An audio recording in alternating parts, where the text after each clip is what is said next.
Good morning, Rise and Freedom. I'm Austin Peterson. You're watching and listening to the Wake Up America show at wakeupAmericaShow.com. Hope you're all feeling well today. Thankful to have all of our friends gathering around and join us here on I guess you would say, a solemn holiday. But the good news is that we have some people who can lift our spirits. Joining me in studio for this memorial holiday is the lovely Stephanie Peterson. Give her a round of applause. Poppies on it. Yes. It's Memorial Day. That's right. The poppy is kind of like the official flower of Memorial Day. And it's because of the poem from World War One.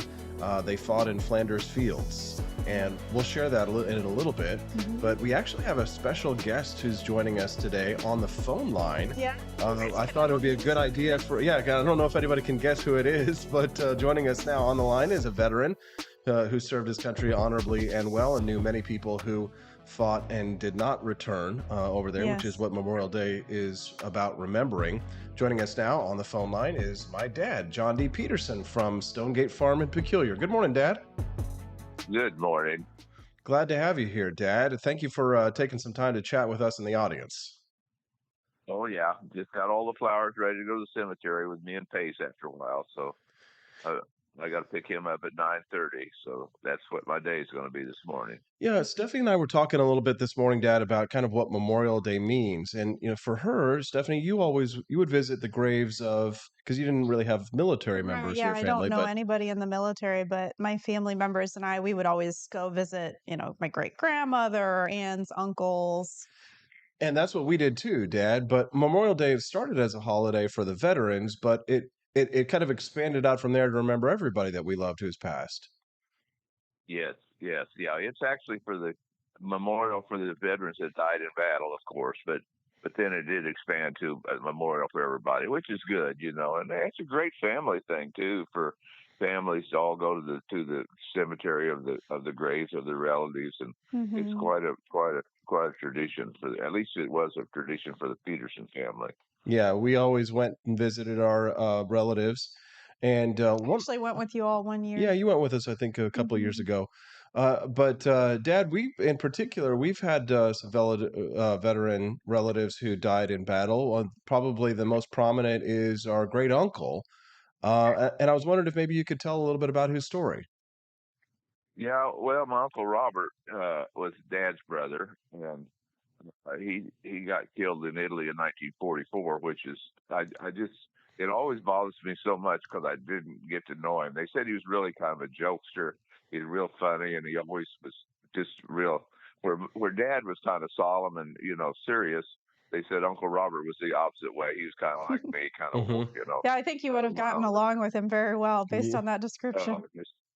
Oh yeah, and I just my whole life I always thought, golly, I wish I just would have known my Uncle Robert, and he's the one who was they were at Grandpa Peterson's house. He was married to Sarah May. Her name was Sarah May, and they were at Grandpa Peterson's house, and all of a sudden his picture fell off the wall. Whoa! And that was the day he got killed. Wow, that gives me chills. Yeah, so that was an omen, I guess. And Sarah May said, I could just feel him right now. I could just feel him in my heart. And that was the day they found out that he had got killed in Italy. So, whoa! I'm getting ready to put flowers on his grave also this morning. Mm. Yeah.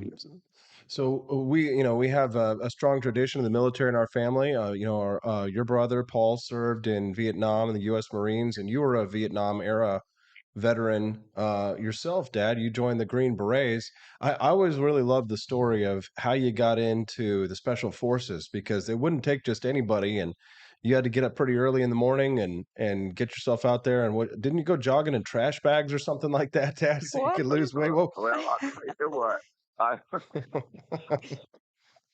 was recon, and I started out as a recon, so I went in. So that was at Fort Knox, and I went to Fort Knox at recon training for tanks, and then I got out, and then they had a special forces unit, and so I joined that, and so I, you have to go to jump school, you can't be airborne and all that, so I could get up at 1 in the morning and I'd start running because I knew what it was going to take. And 1 in the morning. Mm-hmm. Yeah, so I'd run in the morning. I'd run 3 or 4 miles, just to be in shape. Well, when I got there to jump school, I went with several guys, and I was the only one that made it, and I know I had to be because I was in shape. I was in shape when I got there, so uh, yeah. And I remember getting on the plane. I was in Atlanta, and I was there with a Vietnam guy. He had got it blown out of his boots, and he had been in the hospital for months. And we visited all night in the hospital. I mean, in the airport. And then I got on the plane, came home, and there was mom and dad waiting for me. And I get out and I take those wings off and give them to my dad. And say, Oh. Those are some great memories, certainly from the Peterson family. If you're just tuning Yeah, in, I'd never heard any of those stories. yeah, That's really I'm glad interesting. we get to share them with everybody. Mhm. If you're just tuning into the Wake Up America show, I'm your host Austin Peterson, and I guess it's a family Monday because we've got my Yes. lovely wife Stephanie Peterson here in studio with us, and we've also got my father John Peterson, who's joining us on the phone today, talking a little bit about his military experience and some of his friends who served, as well as our family members. Now, Dad, one of the things that you always instilled in me was a love for history, because when we were when I was a little kid, you took us to Washington D.C. I'll never forget our very first trip. We went with Pace and Karen, Aunt Karen, and our mom, my mom, and me and Justin and you, and we went and saw all the monuments. And I remember getting a Thomas Jefferson book because Oh, I was really wow. interested in Thomas Jefferson as a Isn't kid. that funny? And I always remember, Dad, we always took time to go and visit the wall, which is the Vietnam Veterans Memorial. I think, Stephanie, we walked by it when I took you there on that trip. We went there. And you always told the story, Dad, about some of your buddies whose names were featured on that wall, what it was like growing up with them. Would you share some of those stories with our listeners? one good buddy. Well, John Wright. One was John Wright, and we went to high school together, and he was kind of like a jokester guy, and and he was. We kind of partied after school too. After school was out, and then he went to the service, and then, like I say, he got killed, and so he's on the wall. And then there's another was we always hung around the drive-in, like the American Graffiti drive-in. We always with our fast cars and and all around the drive-in with our different our cars, our Corvettes, and our GTOs and all that. And then a little guy named Curtis Daniels, he worked in that restaurant, Paul's, and man, I guess I was kind of the big stud at the time. And he'd sneak out a cheeseburger. He'd run across it a lot with a cheeseburger. He'd sneak out a cheeseburger to me, over there, and then never did tell this story, but Oh, when I was in basic training, I stumbled for some reason or something, and so everybody else got to leave for the weekend, and but me, they had to stay at the base the weekend while he snuck in a couple of gals, came down,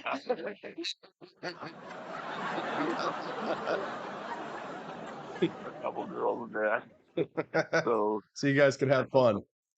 well, he was a good kid, and we kind of took pilot license together for a little bit, and then he went. I didn't stick with it, but he did. And then when he went to the service, went to Vietnam, he was actually a ranger. He ended up being a pretty tough little kid. Well, then he got killed also, and I went to his service, of course, and so I still always remember Curtis. And then and then I always tell the story about my barber at Northeast, where I went to high school. My barber, Rick Evans, and he was always talking about little Ricky, little Ricky, little Ricky. And then when I was there, because that was in the 59s and 59, 58, 59, mhm. 60 time.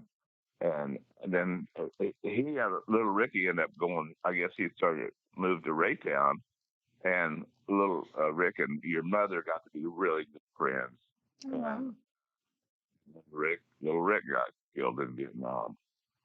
And then Phil Chitwood, he competed with your Uncle Bobby for quarterback of the football team. He was Coach Chitwood's son, and he was Lieutenant Phil, and he got killed in Vietnam. So actually, I knew quite a few. You knew quite a few people, and You it's did. amazing. I guess out of that 58,000, I knew several friends are on that wall. Always go visit. Sometimes when they have the memorial wall that goes around the different cities, if they have it closed, I'll always go and see it also. So Mm. it was. Yes. I always remember. I always remember you were probably with me the one day, and there's like a colonel, sitting standing there and at the wall, and I stood there and we got to visit. And I said, you know what? There ain't no way we should have been there. Mm. And he said, I mean, this was the colonel even. He said, "You're right, man." He said, what a waste of American lives." Mm. And so Dad, as we got older, we thought we were doing the honorable thing. Of course, we were at the time, but as we got older, we started to realize that I don't think we should have been there in the first place. mm. Those people were defending their own country, and why wouldn't we'd defend our country, of course. Hmm. So I have different views about that Mm. now that I get older. That's an Yeah. interesting point of view there from my dad, John Peterson, who's joining us now on the phone. My lovely wife, Stephanie Peterson, joining us here for Memorial Day. Yeah. Dad, just give me your take, your honest, unbiased opinion about them changing the names of the military bases like Fort Bragg and Fort Hood away from the names of those Confederate generals. What are your thoughts on that? Well, you know how I'm against. I hate. Just I think that's just so ridiculous. History is history. And we're from the Southern boys anyway. We've always been kind of Southern. Kind of rebellious, if you will. Well, I remember when I was a kid. I had the Yankee hat. So when we'd play war. But as I got older, I realized what you have to say. So, Was your family from the South? Like, do you have family from farther south than Missouri? well, Oh, okay. Yeah, on my mom's I went. side. Oh, okay. Yeah, I, interesting. yeah, and then naturally, my dad's side, they were immigrants from Denmark. So, but Hmm. it was a state either way. So either way. So Right. yeah. hmm Yeah, I think it was a mistake for them to change the names of those bases, but it's kind of We an didn't even know that's happening. yeah, So they that's already changed the names? yeah, this Really? last weekend was like the big push that they made to take their names off of the bases because they were named for Confederate generals. Okay. I And wonder what the new names are. That would well, be the interesting to way know. I look at it, the way I look at it is that we have helicopters named after conquered Indian nations, right? Like Chinook, Apache helicopters, Oh, right? yes. Like that. So it's kind of like the South was conquered, right, by the North, and Yes. so it was kind of like the same reason that we offered sort of like the names of our military helicopters to the Indians as a a sort of an honor. To your enemy, to your fallen enemies. That's kind of like the same Oh. the attitude that I saw it as for the names of these military bases. But Go the Wokies don't see it that way, right? Yes. So I mean, we probably wouldn't name a base, the Adolf Hitler base, but I mean, but Right. still, these are For an enemy. well, right. But these were Americans, and they became Americans after we won the war. It's sort of like these were our people. This isn't like some Like we're foreign nation. dedicating it to them. Yeah, for a way, in a way. Hmm. Well, Dad, it's been great chatting with you this morning, and on Memorial Day, we're grateful to have your Yeah. thoughts. Is there anything else that you'd maybe like to talk to anybody about? Any No, memories?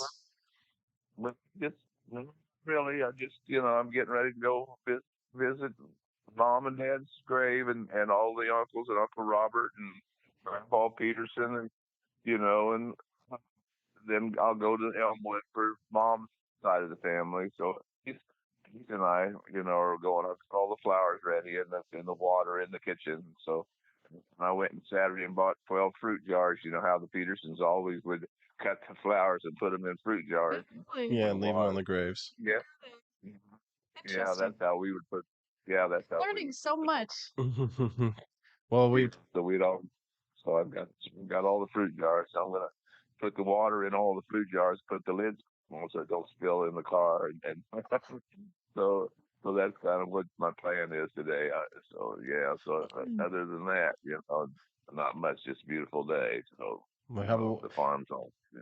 Well, you have a wonderful day, Dad. Don't forget to feed the chickens, and I'm there now to check on them. yeah, We'll to make sure tell Pace we make said sure they're hello, and we love you, Dad, and thank you for your service to the country, and thanks for being a great dad. okay. You too. Love you.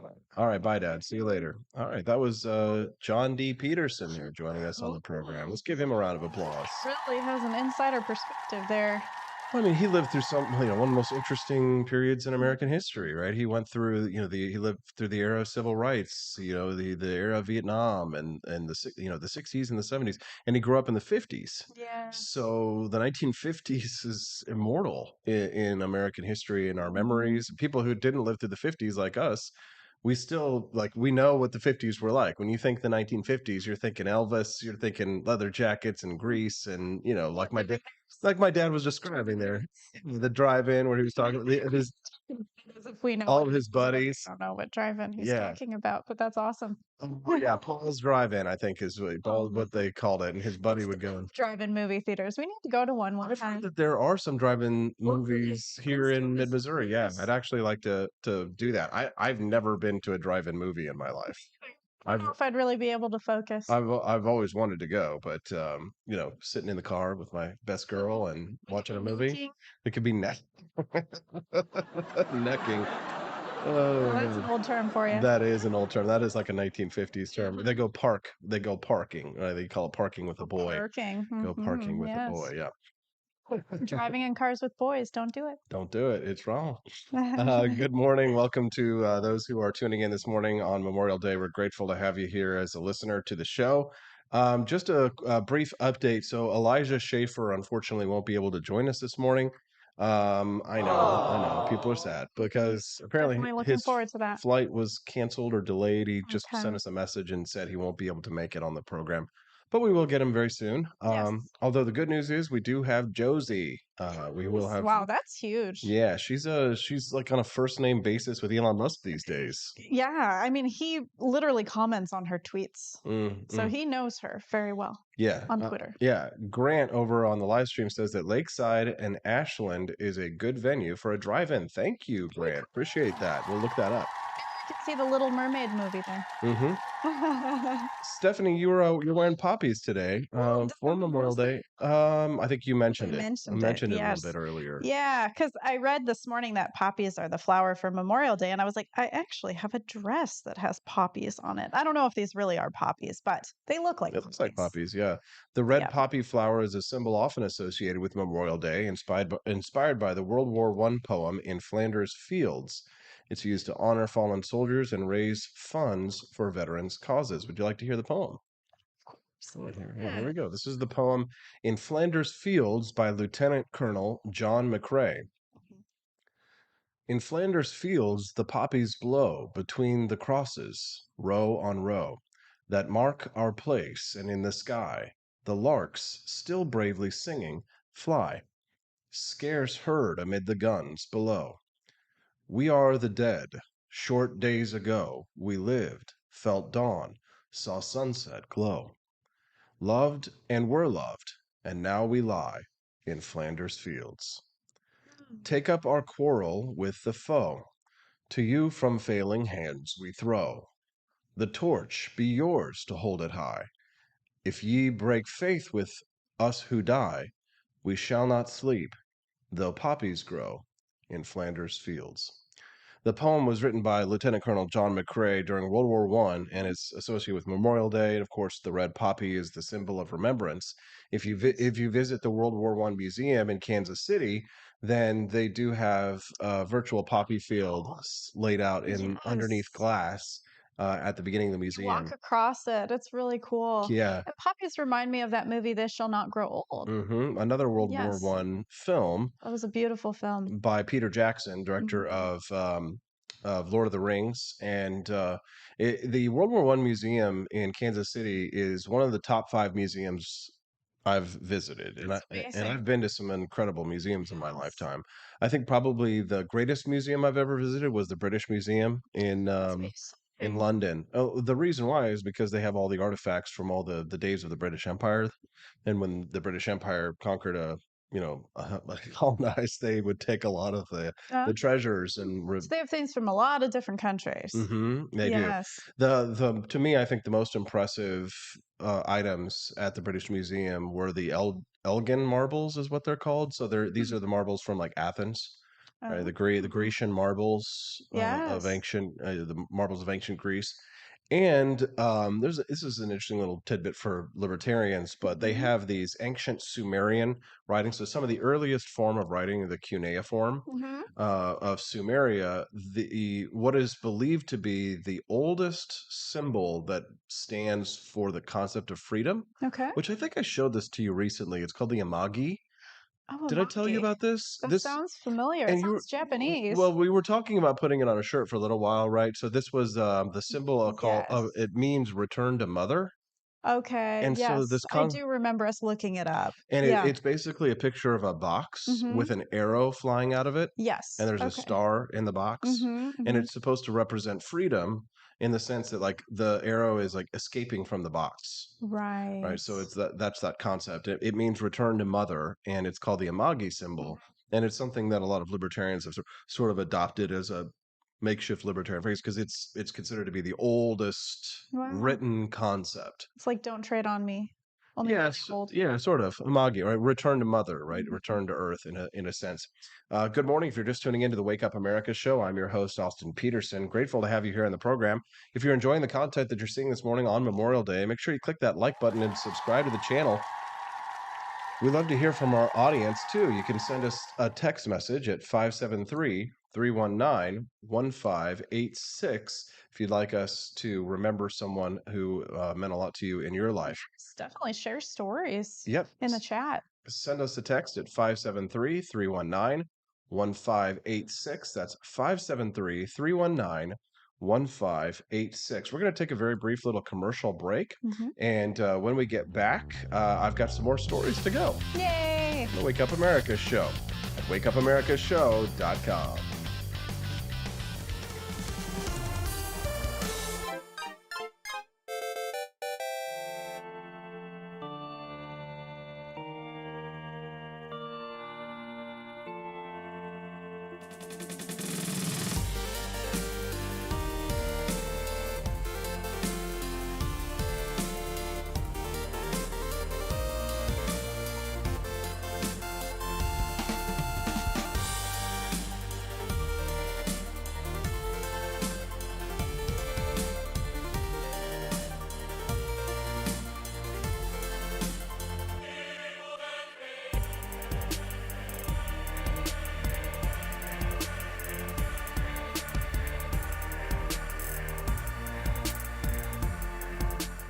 I like shooting things, but whenever I can't shoot something, I like to cut things. My life isn't all about shooting and stabbing and cutting, though. Sometimes I have to do actual work, but when I work, I still like to have fun.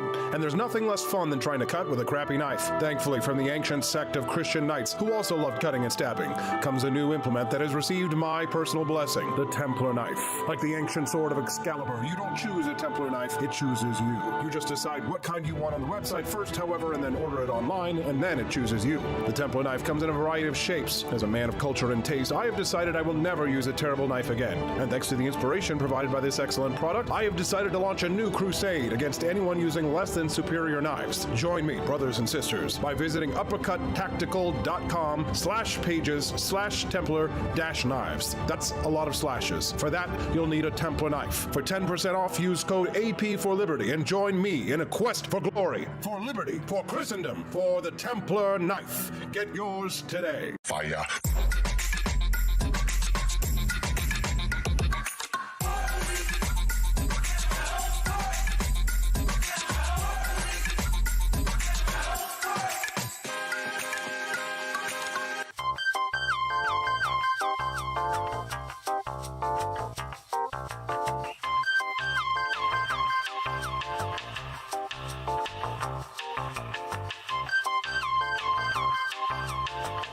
Hello, this is Barack Obama, and let me tell you why Austin Peterson stinks, and you should never pay attention to anything that he has to say. First of all, he's a libertarian, and we all know libertarians are idiots. They don't realize how important government is to everything that we do. I recently became aware that Austin has opened up a libertarian shop at apeforlibertyshop.com. Now, I'm asking you as a personal favor to me that you never ever visit apeforlibertyshop.com. With all of the great Liberty merchandise there, the last thing that we need to do is to get people spreading this message around the country, because then they might start thinking that they don't need government. And that's the last thing that good Democrats like us want. So if you love democracy, like me, and hate freedom, then don't visit AP for Liberty Shop. Like I said, whatever you do, do not visit aporlibertyshop.com. I'm Barack Obama, and I approve this message.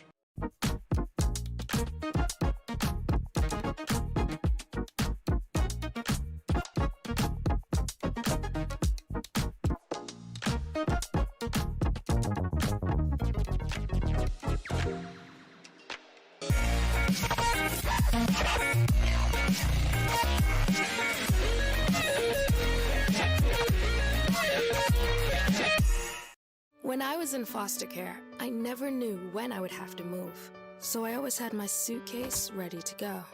Then one day, I was adopted. My new parents opened their hearts and home to me. My parents cook my favorite breakfast for me every morning. My parents take me on trips I never thought I would go on. They gave me a home and an even better reason to use that suitcase. My parents aren't perfect, but they're perfect for me.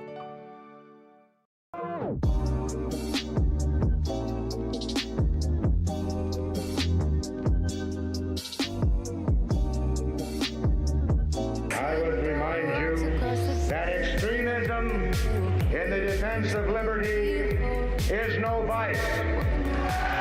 It is better to settle these matters in the courts than on the streets, and new laws are needed at every level.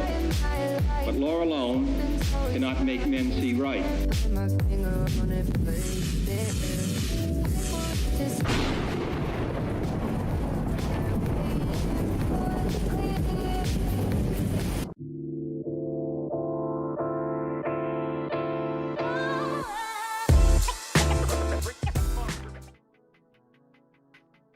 Good morning, Rise and Freedom. I'm Austin Peterson. You're watching and listening to the Wake Up America Show at wakeupAmericaShow.com.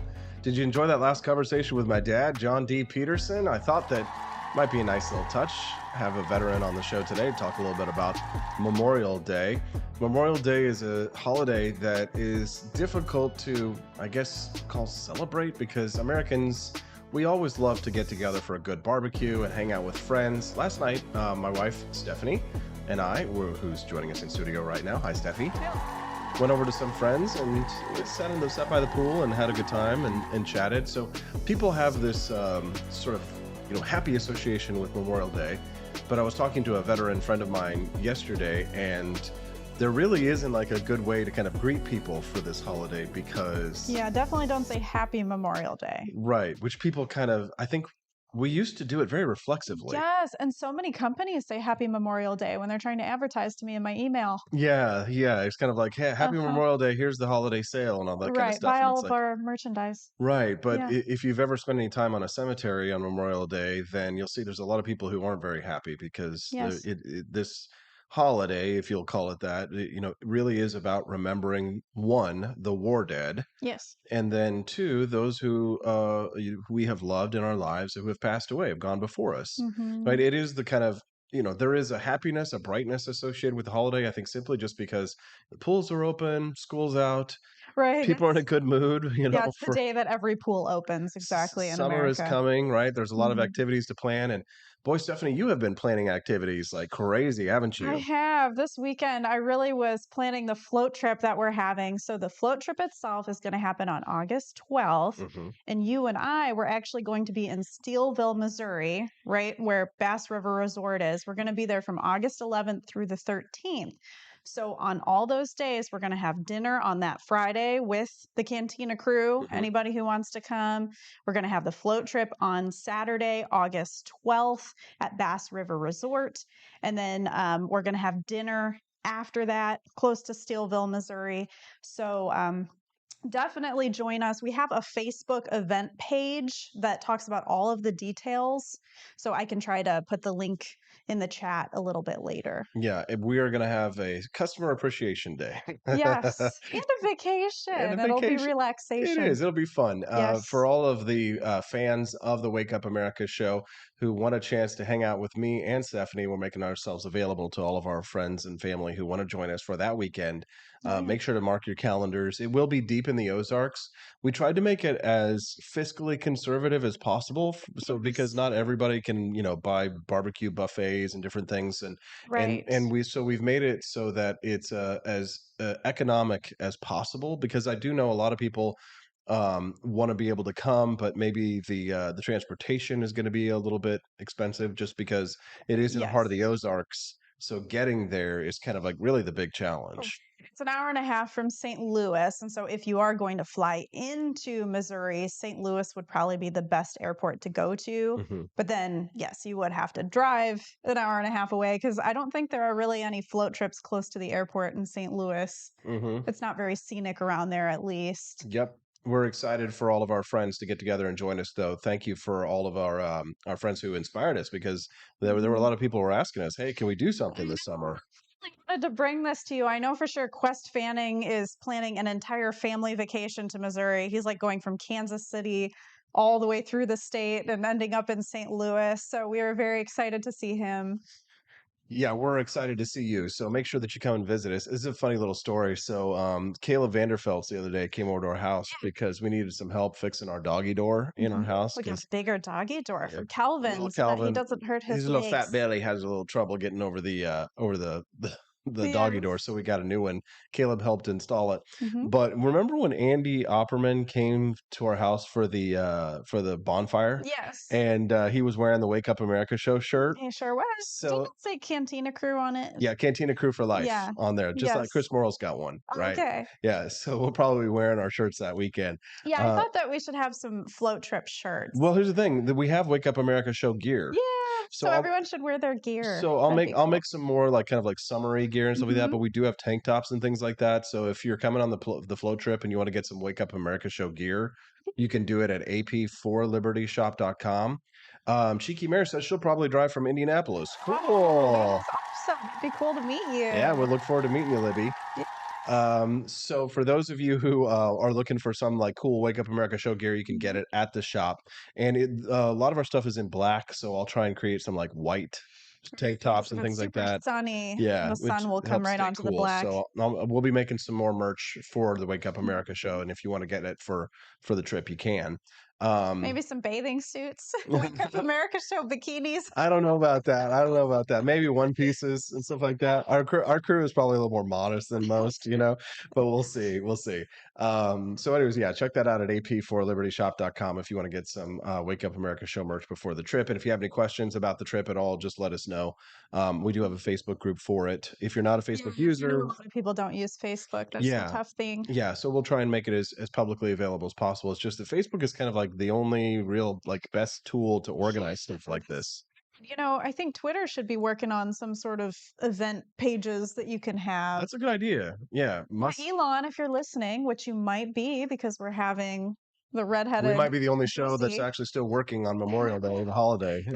Yeah, but we are taking off as soon as this is over, so we're gonna spend the rest of the day having fun. But all right, what else have we got here on the kitty? Vacation homes today. Oh yeah.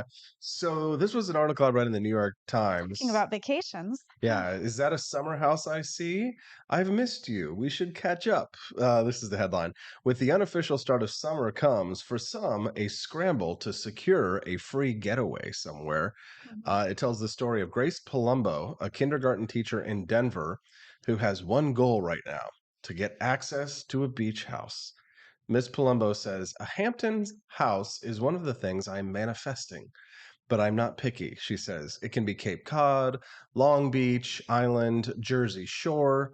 Now, neither she nor her family owns any of that real estate. So her solution is, when she scrolls through men on dating apps like Hinge, she searches for signs of summer homes. Oh dear. Like if they have a beach in the background or their hometown is the Hamptons or Long Island, that is something I take note of. She said, I also half jokingly ask them where they are summering. Oh, geez. She This is bel the first I've ever heard of somebody doing this. It's not uncommon, especially like when I lived in Washington, D.C. And like as soon as summer came, everybody wanted to be friends with the person with the beach house. Yeah. But it just so happened that I was lucky enough to be friends with the person with the beach house. Yeah.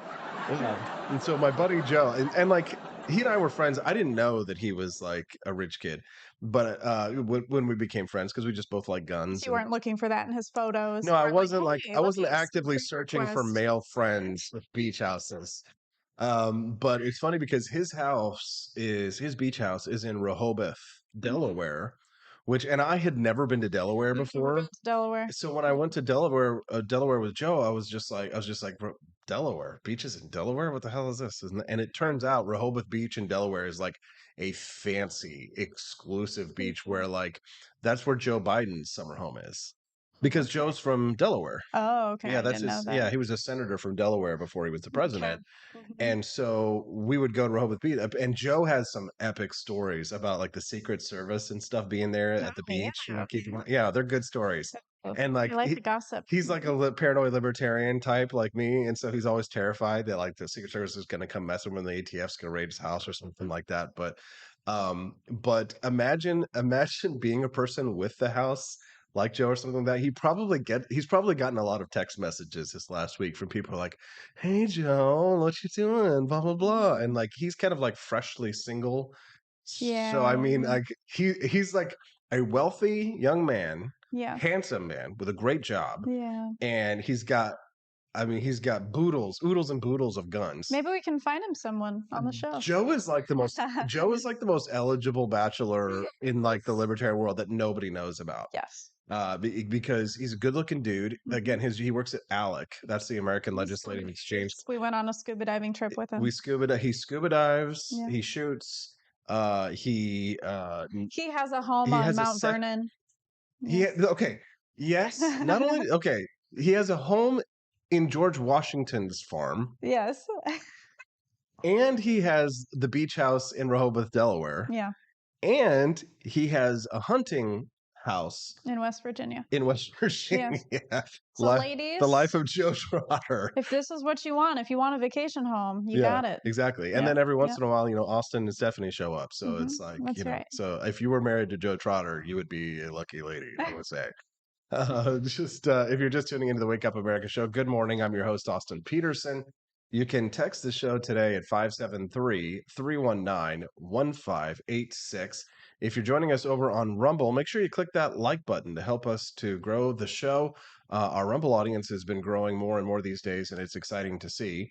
Also on YouTube as well, you can send us a text, 573-319-1586, or you can drop a super chat if you're on YouTube or on Rumble as well to help us to spread the message of economic freedom and personal liberty.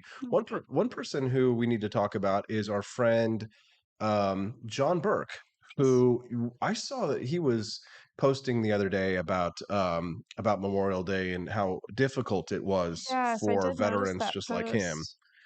We've gotten closer to John these days lately because what's interesting is that he kind of strikes me as the type of guy where if I had known about him before he knew about me, I probably would have really looked up to him and admired him and kind of seen him as a role model, right? As somebody who I really respect. Yeah. But it's funny because it's kind of the other way around, I guess. And I'm not saying that just to like pat myself on the back, but like he reached out to me and was like, Austin, I really like what you had to say about. He said I red pilled him on guns. Oh, so this was back when you were running for Senate? Back when his show when you were running for Senate. Yes. When I first heard of him. Right. So apparently back during my Senate campaign, he was up in the air about whether or not civilians should be allowed to own, machine guns or blah, blah, blah. And I made the case to him and he's kind of like, oh my God, I've never heard it put that way or never thought of it that way. And so after that, he kind of became a supporter. Yeah. And, he and we've kept in. I made the endorsement graphic. That's right. Yeah. Yeah. Any photos out there on the web at that time, so the photo looked kind of risque. Oh, of him, like what, like shirtless or something like that, or whatever. It was really showing muscles. Yeah. Yeah. So, anyways, John has been a good buddy of ours, and when he came to us with his product line, Shell Shock CBD, Mhm. at first I was a little nervous because, like, obviously I wanted to work with him, but I'd always been a CBD and like Delta 8 skeptic because my Yeah. experience with it before had been, what the hell? Mhm. It wasn't effective until I tried John's stuff, and then I was like shocked at how effective it was Yeah. when I tried the Delta 8 gummy at 8 o'clock at night, and probably should have waited a little bit earlier in the day. Yes. If you're sunning and funning on Memorial Day, or if you're planning on spending days at the beach this summer, some of the Delta 8 from John Burke's company, Shell Shock CBD, will make sure that you have a very happy and bright day. Yeah. Find yourself a partner that has a beach house and then bring some Delta 8 to the beach house as a gift. There you go. Get yourself a man, get yourself a Joe Trotter, and then Mhm. get some Shell Yeah. Shock CBD. It's not legal in all 50 states because of the THC content. I believe there are 8 states that have banned Delta 8, so make sure you check with your local Interesting. laws before you order. A couple of things, real brief though, before we end the ad, is that make sure that when you visit shellshockcbd.com that you use that code AP4Liberty. Not only do you get 10% off, but also it shows that the Wake Up America Show Cantina crew is supporting John's venture, and it makes sure that our advertisers are pleased and happy. And Yeah, we want to keep John happy for sure because we we do. we we see yeah, we see it as building a long-term business relationship with John and everybody's best interests as we grow and continue to build the Wake Up America show. We want John Burke to be a part of that vision, and he's stepped in a big way. So let's all gather together at shellshockcbd.com. Use that code AP4Liberty, and don't forget you do get a money back guarantee. So if it doesn't work for you, it's not to your liking, you can send it right back at to John's business, and you won't have to worry about paying for it. So Yeah, there you he go. does a lot of work to help veterans. Hmm. So his company is definitely worthy of your support. Absolutely, veteran-owned company at shellshockcbd.com. All right, what else do we have for him, Steffi Weffy? Well, in terms of vacation homes, I mean, I was telling you, I'm really not impressed by them, honestly. She made me laugh so To a hard. vacation hotel, to be quite honest. Then I can get free breakfast. No. Well, you get free breakfast at Joe's Yeah, in but Rehoboth who Beach, would Delaware, make me the Stephanie. breakfast? Sure, Joe loves Joe making loves breakfast. He making says he makes breakfast. the best eggs ever, He but does. not He does. every rich person likes to cook. So they'd have to have like a live-in cook or something. They usually do, Stephanie. Or the kitchens are so massive that like you could just like throw an egg in a pan because it's right there. But Stephanie made me laugh so much earlier. We were talking. I was like, read that story about people who search for friends who have vacation Oh, homes and things. And the first thing that she said was like, "I'm not impressed by people with vacation homes," and no. I'm just like, "What?" I'll tell you why. Because from first through fifth grade, I went to a private school in Michigan, and I went to school with some very rich people, Hmm. like Alan Trammell's daughter, Isaiah Thomas's son, uh, Alyanka Larionov. She's a hockey player's daughter. It's like I was going to school with these people, and they were really no big deal. They were Right. just normal. Quest Fanning says it's not that hard to find an inexpensive vacation home if you're not trying to be bougie, but maintenance costs can be a pain. I prefer flexibility. Yeah, for sure. I prefer just going to Joe's house. And I honestly, I wouldn't want a vacation home myself because I would find it to be boring. If I always had to go there, I like to explore. So I like to go to homes all over the place. You see, I just don't agree. I feel like if we had a vacation home in Florida, we Uh-huh. would love to go there because then you could travel to different places. You just always have like your home base Yeah. that you could travel I to. feel like you always have to go there though because you're paying rent there. Well, yeah, we're paying a mortgage if you own it, Yeah. right? So sure, but if it's paid off, if you can afford it and just buy it outright, Right. cash up front, then that's what rich people do, Stephanie. No, Yeah, we're not rich people yet, but I guess I just rather travel the world than stay in one place for a vacation over and over you again don't have to stay there. Well, we'll talk when you get older, you might change your mind. when I get older. Yes. Cheeky Mare says, I love cooking breakfast. I make a sweet potato quiche. That is awesome. Oh, you That can sounds make that for our amazing. float trip. Yeah, no kidding. That sounds good. I Yeah, we'd know. love to try that sometime. The Wake Up America show is we've got a little bit of news today for those of you who might have tuned in to hear Elijah Schaefer. He won't be with us today, unfortunately. Sorry about Yeah, that that. sucks. But we will have Josie, the redheaded libertarian It is girl. huge. That She is huge. It's hilarious how because there was so much competition with redheaded libertarian girls for a while. that she actually had to like make herself like TRHL official. Yeah, because there's also the redheaded libertarian. I think that's somebody else. There's a bunch of redheaded libertarian names on What Twitter. is the deal with all the redheaded libertarians? I don't know. I think I was the first one, honestly, because they all came after me.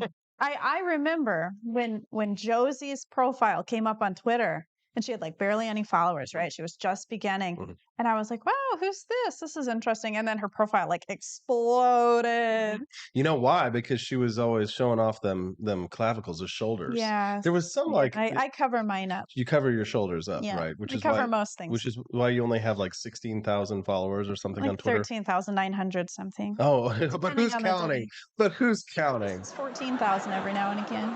And then drops back down. Yes. Yeah, I have the same issue with mine because sometimes the things that I post are a little bit Yeah. spicy. Well, they're probably waiting for me to show some skin, and then they're like, "Okay, she's not doing She's this," not and going then to they show. unfollow She's me. not going to show. She's Yeah, not going to sorry, show. guys. No I'm taken. Bob's, no Bob's and Vagine, No, guys. No Bob's no. and Vagine. Yeah, but I mean, I am so impressed with Josie because she really has. She's blown up. She's shaking things up on Twitter. Yeah, I mean, yeah. somehow she did enough to have Elon Musk notice her, so that's awesome. On a side note, because I'm thinking about MJ, is kind of like part of Oh, this whole thing. MJ, she is like my idol on MJ from the Twitter. Babylon Bee. Have you guys been Yes. following? I was going to talk to Elijah Schaefer about Trump versus DeSantis, but have you guys been following this battle, the war online between Ron DeSantis supporters and Donald Trump supporters, and just how nasty it's turned?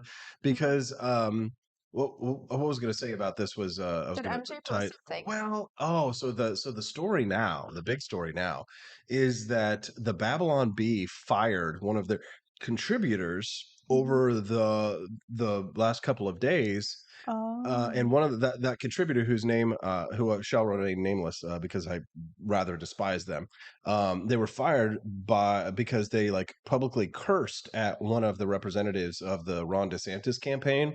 And so the Babylon Bee is a Christian satire site. Oh, I didn't know they're Christian. Yeah, That's so interesting. yeah, they're a Christian satire site. So Uh-huh. they fired this kid for talking smack and using a curse word Okay. on Twitter to one of the members of the DeSantis team. Mhm. And now the Trump people are crying foul because this kid is a huge Trump supporter, Yeah. and they had to they like Seth Dillon, who is the CEO of Babylon Bee, like publicly fired him and Oh my said, like gosh. on Twitter, like saying you need to take What? take the B out of your bio, right? And So here, he did that on Twitter? That's the first time this guy heard he was fired? I wonder. well, yeah, I guess. I mean, we Wow, think that would so. be really So we crummy. don't know what was said behind the Yes. scenes. Well, it's crummy, but here's the thing: like, if you represent a company and you tell someone, what is Yes. your effing problem on Twitter publicly, if they're a Christian satire site, I mean, like, Christian emphasis on the Christian, and I guess not de-emphasize the satire, but Christians don't say the F word. well, probably not publicly on Twitter to people. Yeah. So Yeah. he apparently Studio 314 has a little bit more of the gossip.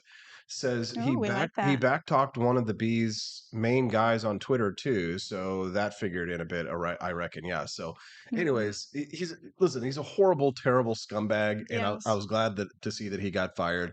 However, he was rehired like almost immediately by a different guy that I know who I actually like and respect, unfortunately. But that's the story.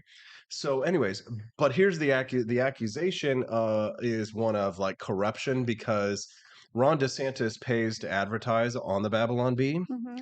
And so, since this kid was like a big Trump supporter, the Trump supporters are all crying foul, saying, "Oh, this is because Ron DeSantis is running for president, and this is all because of Meatball Ron and blah Babylon blah Bee is blah." biased They say that the Babylon Bee is biased and things towards like that, DeSantis. Yeah. which the bread is buttered on what side your average somebody's paying on. Right. I can see that, but here's the thing: like the Babylon Bee, it's a satire site, right? So I Mhm. mean, it has a lot of power.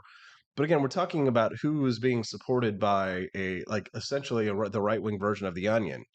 Um, Yeah. yeah. So not sure if it was a good idea or a bad idea for them to publicly fire the guy, or if there is any like, oh, if they support DeSantis, you know what? That's their right. That's their freedom, True. It's a But private. Is it a private company? yeah, it's a Yeah. private company and they should be able to support whoever they want, just like I can. I haven't decided who I'm supporting in the presidential primary yet.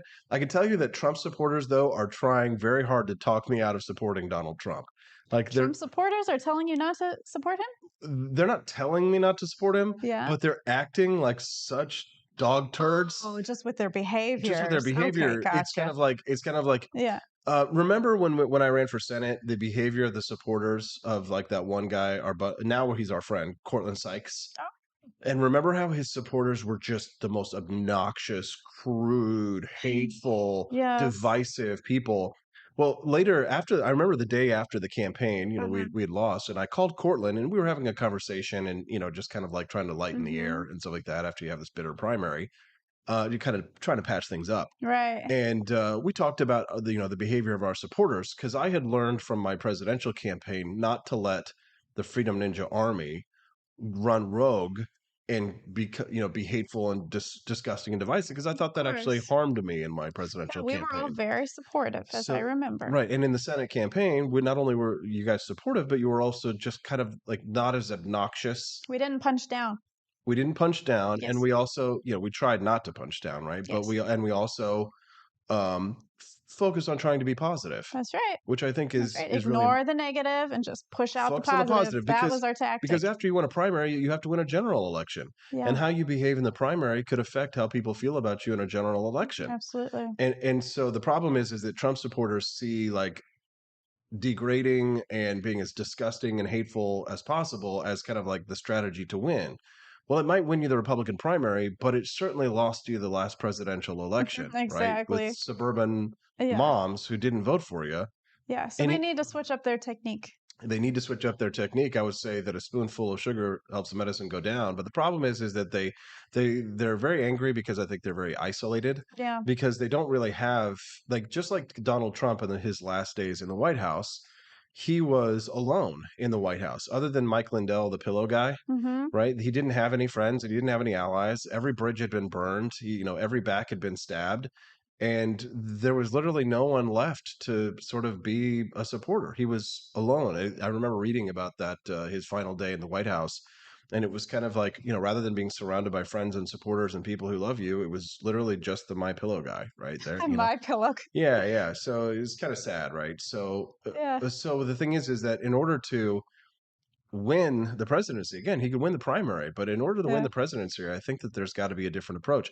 It seems to me as if they're kind of doubling down on the same tactics as the last campaign, which I think that sort of bitter divisiveness. It again, win the Republican primary, and for a lot of people, a lot of consultants and a lot of paid professionals, and a lot of people who have like pro-Trump accounts, for example, so their financial and outcome and interests is in winning the primary. And yeah, they're going to want to win the general election, but for them, winning the primary is everything, because they're going to get paid either way. They're going to make a lot more money if Donald Trump does. And quite frankly, I'm man enough to admit that even if I'm not the biggest Trump supporter, I know that far and away he would be better than Joe Biden. I mean, of course. I mean, do you remember the economy under the? He at least doesn't have dementia. Yeah, no, for sure, for sure. It would, as Quest Fanning says, I want AP to endorse Trump just to see Chris's reaction. No, He's like, God! No, God, please, no! How dare you! No! No! You can text the show today with your thoughts at 573-319-1586. That's 573-319-1586. Maria Crab says, I must not be far enough on the right spectrum because I see more libertarians and not rude Trumpers. It does depend on who you follow. Like, I follow a lot of right-wing accounts and conservative accounts and Christian accounts and trad accounts and, accounts of... You're very much out there. Yeah. You see it all. Yeah. You're basically like God. You're all knowing and hearing. That's quite blasphemous. Call the cops. FBI, open up! I just think that the Trump supporters have got to change tactics this time around. But Uh-huh. if they don't want to, they don't have to, and I don't think they can, unfortunately, because they've kind of like picked a lane. and they seem to be sticking to it. But how are you going to unite the country? How are you going to lead, right? If everything's divisive, right? At what point do we get a message that sort of like brings the America together? Well, I don't know that libertarians have figured that out either. No, they certainly haven't. And it makes us kind of wonder what is the Libertarian Party going to offer I'm really next curious year? because usually I do vote LP Mm-hmm. just because I still have hope. There's a part in my heart that's like, one day we're gonna win. Yeah, no, it's not going to happen. But the presidential candidate, I've actually got It President. was gonna be Dave Smith. Yeah, he doesn't sound like he's really like trying to run. No. I got an email message from someone who is running for president in the Libertarian Party. He's going to be on this week. Oh, really? Mm, What's his name? yeah, I'm looking for it right now. President Libertarian. Let's see. Yeah, somebody actually sent me a Mhm. Twitter message from the show about somebody who's running. I think I Was there this actually Lars have character that. or something like that? Yes, Lars for president. Actually, Studio 314 sent it to me. Okay, Lars for yes. president. Lars Mapstead. Yes, this Is is he who's coming up? No, this Oh, is not okay. Lars that's coming Yeah. on, but I am extending an invitation to presidential candidates to come on the Wake Up America show. So I'll try and be, as tweet open them as to possible. Lars if anyone wants him on the show. Yeah, let them know if you have a presidential candidate that you'd like to see on the Wake Up America show. Please let us know. Oh, here we are. I found it. Mike Termott. Oh, I've never heard of him either. Yeah, Mike Termott, and it's spelled Ter, the middle name, and then Maat. So Tur is his middle name. Tur is I think it's. I really have no idea. So Mike Termott. Let's see. Neato name. Yeah, I'm gonna look it up right now. Yeah. MikeTermaat is his website. Okay, I see his now. I'm gonna go ahead and drop his link in the Yeah, I'm curious in the YouTube channel there, as well as on Rumble as well. Good morning, Nelson65. Nice to see you, brother. No idea. Like, that's the thing about libertarian presidential candidates. It's kind of like how I was, right? You kind of come out of nowhere. Mhm. It's like, who the hell is this guy? I only knew Gary Johnson for years and years and years. Maybe he'll make a comeback. He'll come back God, please, Stephanie. God! No, God, please, no! Maybe Austin Peterson will come back in. If things don't start just calming down here, Stephanie, you might be on a presidential campaign one of these days. I get so sick of it. My campaign in 2021 as a candidate in January's congressional election in Florida's District 20. So he's a Florida libertarian. So he was a police officer in Broward County. Okay. He worked in economics and finance, and he Nice. worked at the White House Office of Management and Budget. Wow, very impressive resume. Yes, he does. Yeah, Maybe he'll get some of the Republican vote for being a police officer. Yep. Maybe he started a professional education business for bank executives, which he ran until 2009. He's traveled to 35 countries, taught economics at 3 universities, and substituted at dozens of Broward public schools. So he knows the school system. Listen to this. He's got a BS in aeronautical engineering. Wow. An MBA from Rensselaer Polytechnic Institute, and PhD degrees in economics from George Washington University. Dude, this guy sounds awesome. He does. I hadn't read his bio yet. Like any other libertarian I've ever met. Yeah, normally it's kind of like, lives in an outhouse, no job, piles poop on his head, smokes a lot of weed, has a neck beard, smokes a lot of weed, has a libertarian podcast with a even smaller following than the Wake Up America show. Okay, we have some hope here. Yeah, Mike Termott, he'll be on the show this week, I think Wednesday. So let me check the schedule here, because let's see, he's coming in Wednesday the 31st. Yeah, at 8:30. So I'll look forward to having Mike Termott on there. And sounds like a really impressive character. We'll look forward to having him on there. What's Aleppo? Somebody says. Very funny. We actually did on our flight to Japan. I had Austin find Aleppo for me, and he did successfully find it. Yes, thank you very much. I did not know where it was, but he did find it. It's in Syria. You can text the show today at 573-319-1586. That's 573-319-1586. We're going to take a brief little commercial break so I can rest my voice. When we get back, Stephanie, don't we have other topics to talk about? Yeah, we can talk about reparations. We can Talk about the Little Woke Mermaid. yeah, we could talk about the Little Mermaid that came out. Let's talk about the Little Mermaid. All right. When we get back on the Wake Up America show at wakeupAmericaShow.com. Want an engaging website to boost your business? You're just a click away from 5-star Fiverr talent. Hundreds of freelancer skills like web design. Head to Fiverr.com today and get something started. American conservatism is distinct, like America is distinct from the United Kingdom. American conservatism's roots comes out of the Wild West, out of pioneerism. The difference between American conservatives and European conservatives is that Americans are cowboys. We are that God, guns, gold, and girls. It's wild here. And we should stay that way. We shouldn't allow a European version of conservatism to come and infect us here. We like it wide open spaces here, deep in the heart of Texas and all that.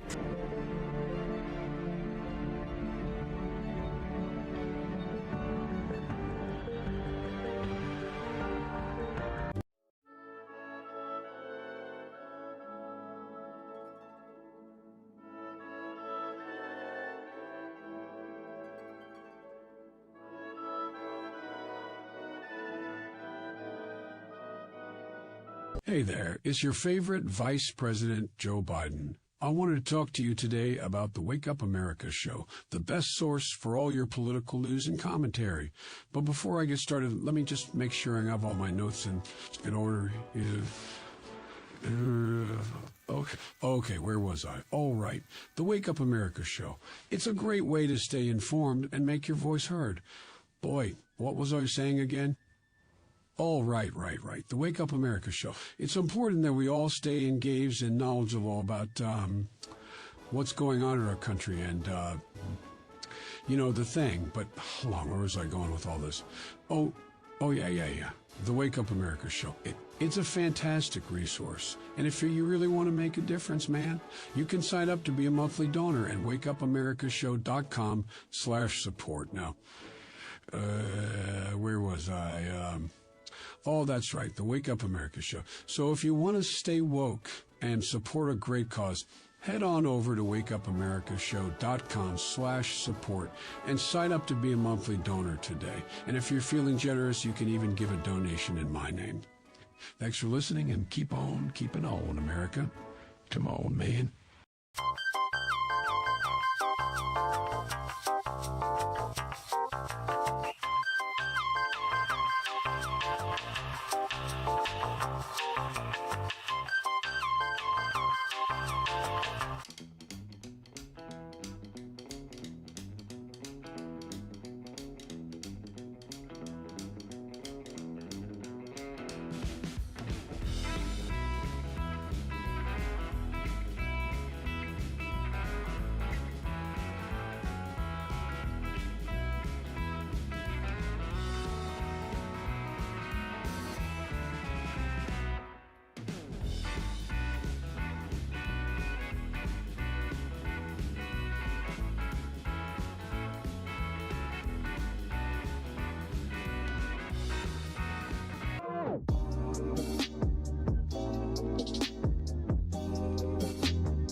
Thank you for watching the Wake Up America show with my dad. Today, I'd like to share with you 3 reasons why you should visit Dad's online store at apforlibertyshop.com. Number 1, you can get exclusive freedom-loving merch designed by AP himself, or me mum, Steffi. Liberty Laura has made some designs as well, and blimey, they are great! Number 2, most of these products are so wicked that they aren't even allowed to be advertised on Facebook or Instagram. Modern machine guns and a proper keychain. Plus, our Grover Cleveland t-shirt is so spicy apparently that leftists on Facebook specifically banned it from appearing on the website. Number 3, you're supporting liberty lovers just like you. Spend your money where you earn it, and you help me pups build a community that supports what you believe. Bloody hell, this commercial is running too long. Gotta run. Bye now. Don't forget to visit apforlibertyshop.com. That's apforlibertyshop.com.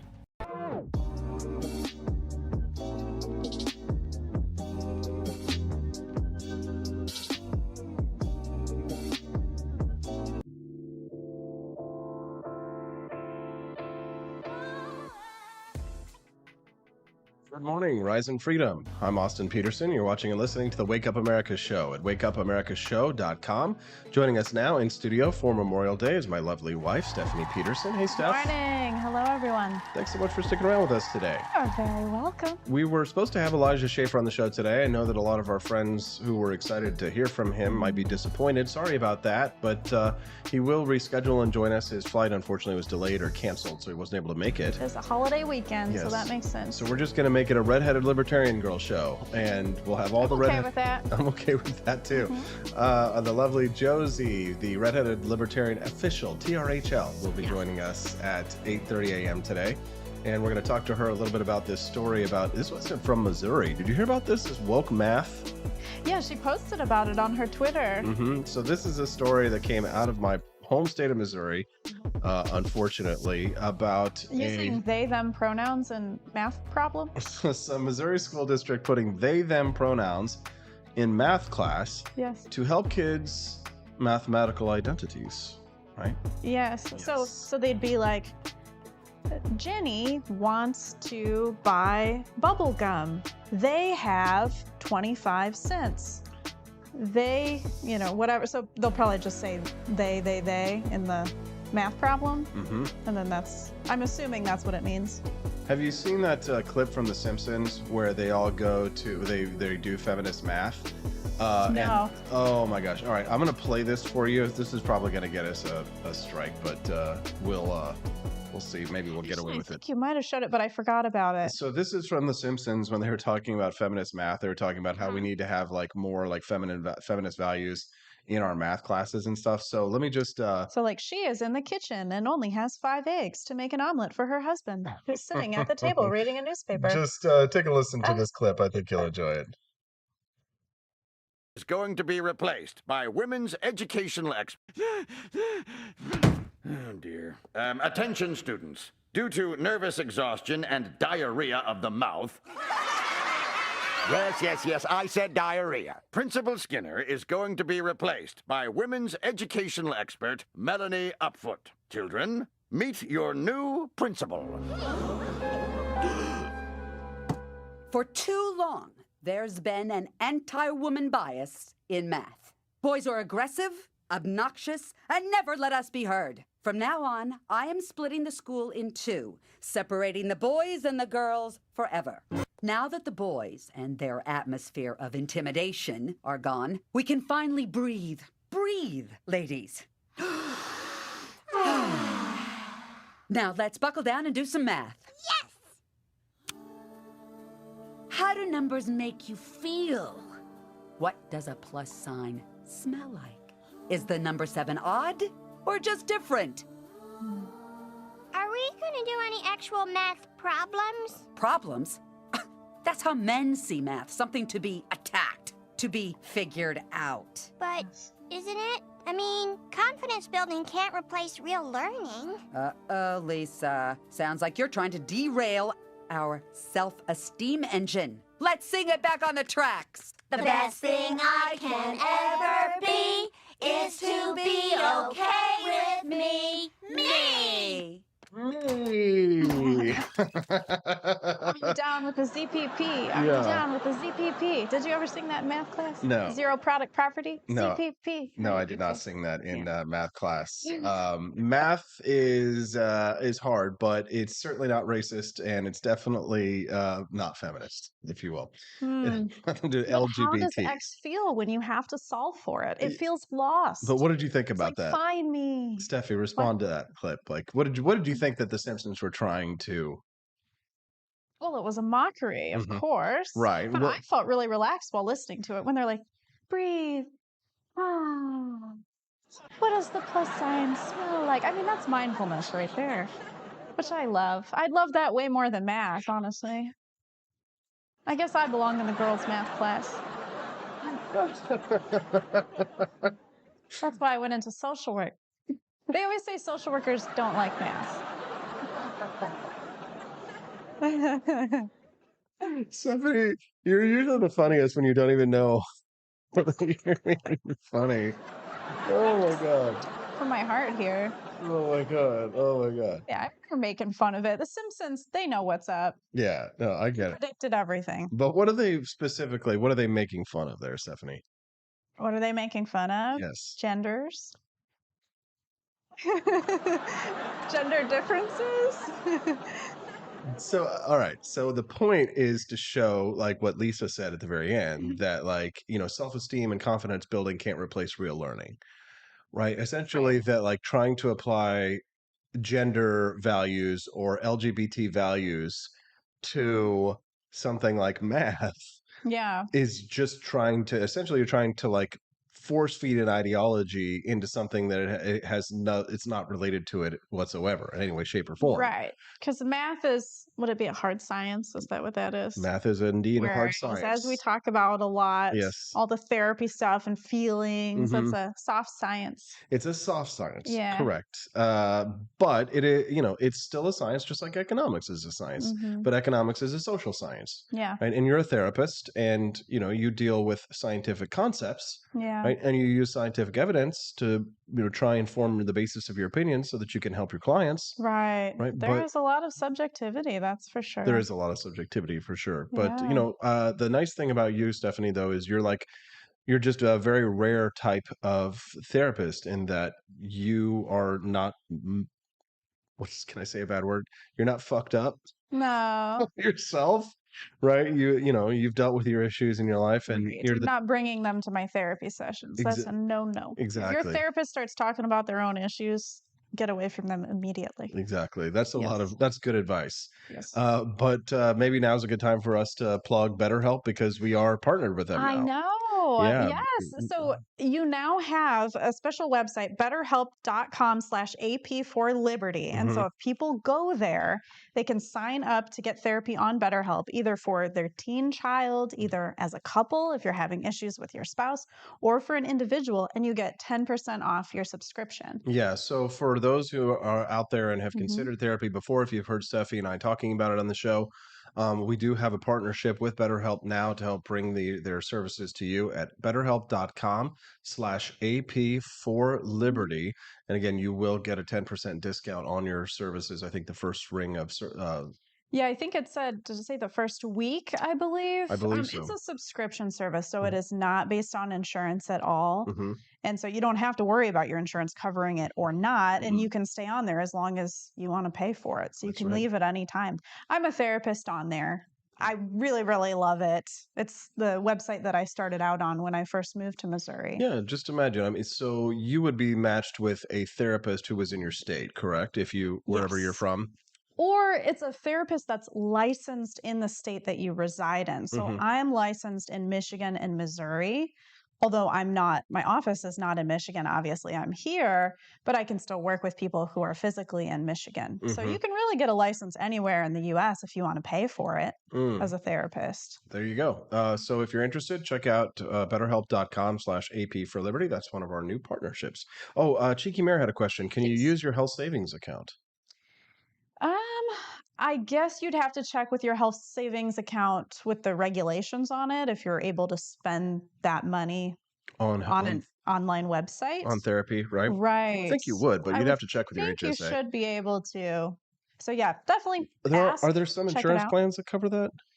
That cover BetterHelp? Mhm. No, Mhm. BetterHelp is all private pay. Although I think some EAP plans might pay Mhm. for it. So I think ask your EAP plan at your work Mhm. if they pay for BetterHelp. Right. That may be a possibility. There you go. One of our friends, I think his buddy Mansour, sent us a message about the Trinity Academy's 52 gun raffle that they're having here. Okay. He says that the Trinity Academy Let Freedom Ring 52 gun raffle is happening, and they've got, 52 guns, and you can buy tickets for that online at facebook.com/groups/freedom raffle. So it looks like you got That's to be really a Facebook awesome. fan there. Do me a favor and drop that link. Send me that link as a text message, buddy, and I appreciate that. Wow. And So then there's going I'll to be drop that for you in the 57 chat. winners. 52 guns. 52. Yeah, limited to 1,000 tickets at $100 each. Firearm prizes help support private education and win remarkable firearms. Yeah. Wow, that's for a school. Yeah, for a school, Isn't that Trinity something? We Academy. need to send our kid to that school. Yeah, there's a lot of of private schools in the mid-Missouri area here. So, Yeah. all right. If you're just tuning into the Wake Up America show, good morning. Thanks so much for texting. Thanks so much for watching. You can make sure you click that like button if you're watching us on Rumble or on YouTube or any of our other channels this morning. We're on Spreely, the Freedom Hub app, Twitch, Facebook, We're everywhere. Kick, all over the place. Nelson65 over on the Rumble page says, have you thought about joining your merch page with those of your guests and creating one great big Liberty version of Amazon? I mean, that would be pretty awesome. Instead of having multiple pages, remember, there would be one. He says, stop asking me to find your ex. I don't know. What are you talking about, What? Nelson? I have no Your idea. ex? Yeah. A listener texted in with a question about BetterHelp. Oh, X. Maybe he's talking about algebra. Oh, yeah. Yes. That was funny. Oh, my God. Stephanie, thank you for helping to draw that association. Stop asking me to find your ex. My mind's not in the gutter. That's hilarious. Number one, question about BetterHelp. Somebody texted in. So you have a question. Go A for friend it. with disabilities suffers from depression. Yes. But is reticent to get therapy because he thinks they'll tell the cops to take his guns. He says he's not a suicide risk. Is that concern unfounded? Yeah, I mean, I don't report to anybody when somebody has a gun unless, so let's say that he was a suicide risk and I did a risk assessment, I would have to send him to a hospital and possibly call 911, but I still wouldn't tell anybody he has guns. But that's only if he is a suicide. If he is a suicide risk, then that might only be when it comes up. It's a mandatory report? If he's a suicide risk, yes, as a social worker, I have to report if he is planning on hurting himself or hurting others. Mm-hmm. That is a mandatory report. Absolutely. But if he's not at risk, if he's not a risk, a suicide, then no. No, I mean, I have never reported that anybody has a gun before, and it's not a question that I ask myself. I know that when I used to work at a hospital as a social worker, when I would be making a CPS report, I would have to ask if there's guns in the home or dogs in the home that could be vicious if a CPS worker came into the home. But if you're not violating children, if you're not hurting other people, if you're not hurting yourself, I would say just don't talk about your guns if you're worried about that. Yeah, probably. It's always wise to just not talk about guns ever anyway. But yeah. Anyways, well, that was a great question. Yeah, that is a really good question. And yeah. I think a lot of people do avoid going to therapy for reasons like that. Or because they are scared to talk about if they're suicidal because they think that the therapist is going to commit them. Good stuff, Stephanie. Thanks so much for that. We appreciate it. You can text us too if you have questions like that at 573-319-1586. Again, the text line for the show is 573-319-1586. About 12 minutes until we get Josie, the redheaded libertarian official, on the show. So fast. Excited to have her here today, joining us at 8:30 a.m. Central Time. It's going to be exciting to have her join us for the very first time, and I'm excited to have our first public conversation between Josie and I. This is huge. Yeah, and now she works for Timcast. She works at Timcast, so. It's nice to have our people on the inside over there. I know. So, yeah, I've been on She's just in with all the cool people. Yeah, she is. And you went with me last time to go on. Yeah, when I was on Timcast. First time that you were there the very first time. That's right. Yeah. And then Joe came with me the second time. I got to hold his chicken. Oh God. Yeah, he has a chicken coop, and it's actually live streaming. Oh, that's right. He loves chickens, and I love chickens. Just make up for this, Stephanie. Why don't you hear? Everybody, that's the funny thing. Everybody is all like, oh my God, be so starstruck about Tim Pool. But when I went to Tim Pool's place, I was starstruck about his chickens. I was like, oh my God. Are you ready to catch chicken? Yes. There you go. Oh. There we go. Nice. Yay. That was a cool shot. I timed the shot so that it would go when they could see the chicken being thrown and then you catch it. That was perfect. Yeah. Yeah. I definitely bypassed him and I went right to his chickens. So. Chris Morrill says, I don't go to therapy because I know I am hopelessly fouled up and I might bring the therapist down with me. No. If a therapist has the right amount of self-care in their life, they'll be just fine. Don't worry about your therapist. Did you see the story that I shared with you yesterday? I guess you saw it just this morning from Vogue magazine, which apparently you get a free subscription to for whatever reason. Please stop sending me Vogue magazine, whoever you are. I keep getting this free magazine over and over again, and it's horrible. And all I do is I smell the perfume. Yeah. That's all I do. For some reason, they're just giving the magazine away. It's horrible. Stephanie just got a free subscription for no reason at all. Yes. Nobody told us, didn't have to pay for it, whatever. No. But I saw an article last week in Vogue magazine that caught my eye and I thought was worthy of discussion.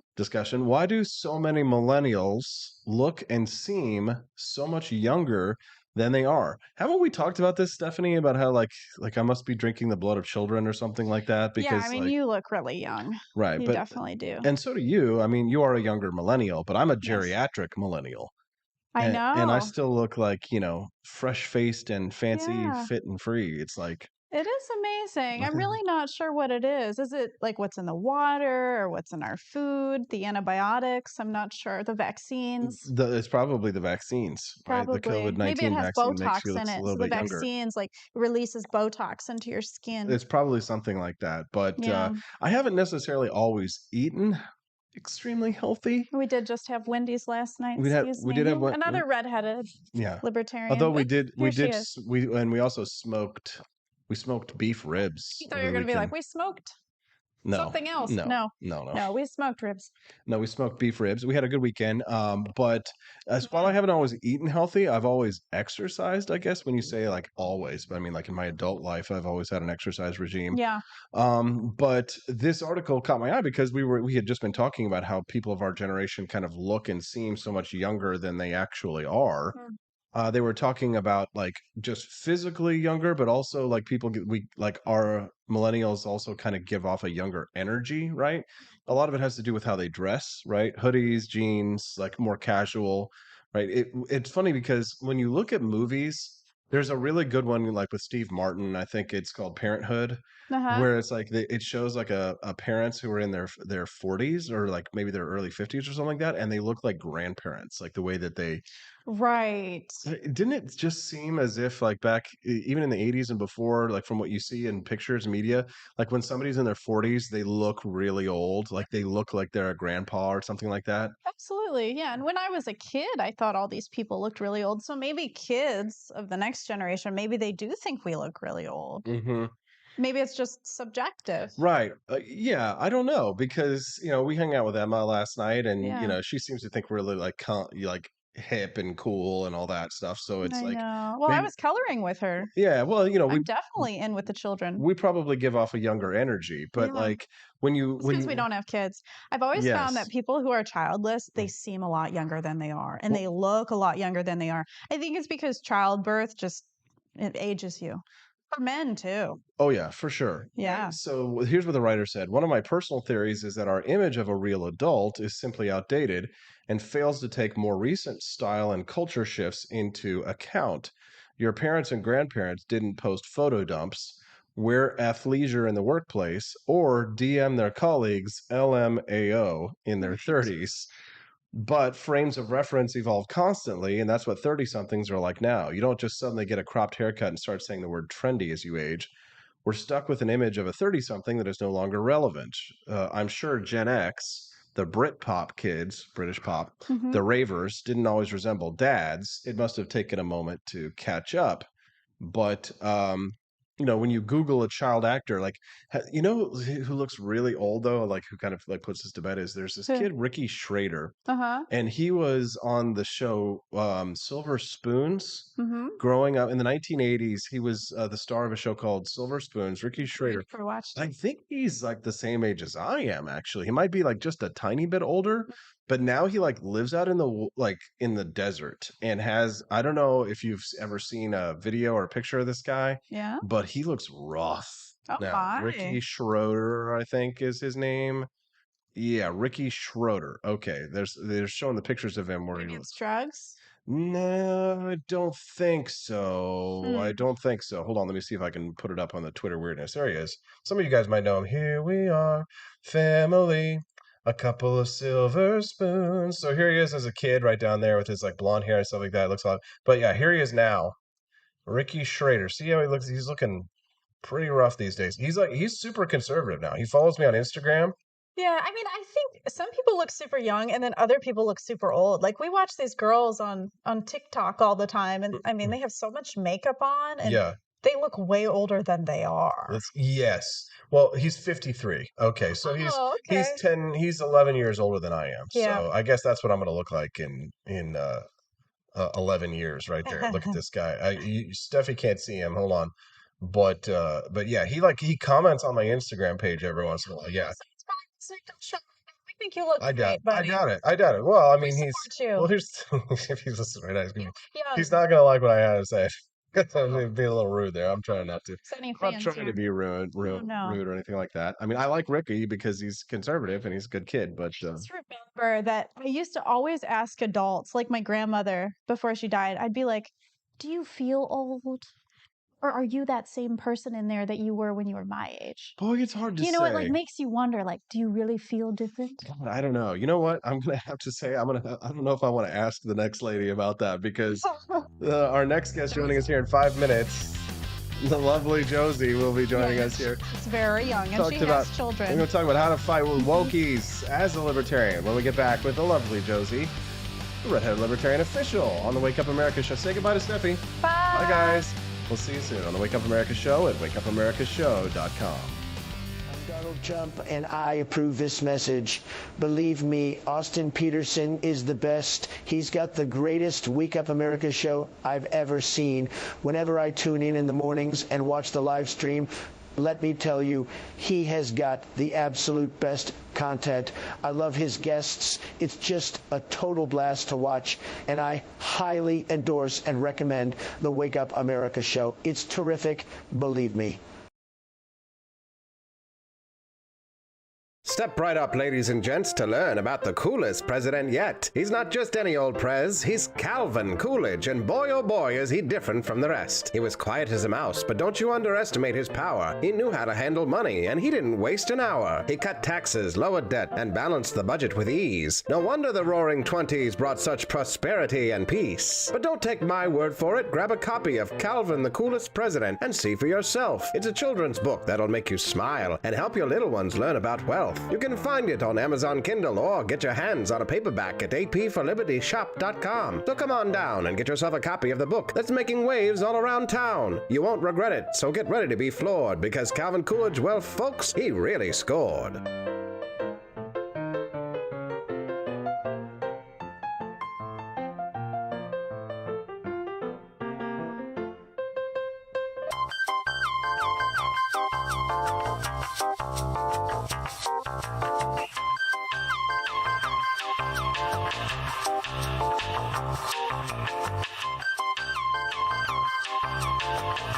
I'm a public defender. I am a public defender. I'm proud to be a public defender. 80% of Americans accused of a crime will get appointed a public defender. Everybody from a speeding ticket to capital murder. For every $1 we spend on public defenders, we spend $3 on prosecutors. Public defenders have to do pretty much everything on their own. Social workers, counselors. Investigating is another piece of it. The average public defender holds 300 cases annually. You never feel like there's enough time. Public defenders have health issues all the time. A lot of people give up and say, I can't do this work anymore. Gideon's Promise trains, mentors, and supports public defenders. There are a lot of people who say that they would not still be public defenders, but for Gideon's Promise. It's fueled me to continue on in this fight. Gideon's Promise has changed the face of public defense. People see us as troublemakers. Good trouble only. We don't make it easy. It should not be easy to take away someone's liberty.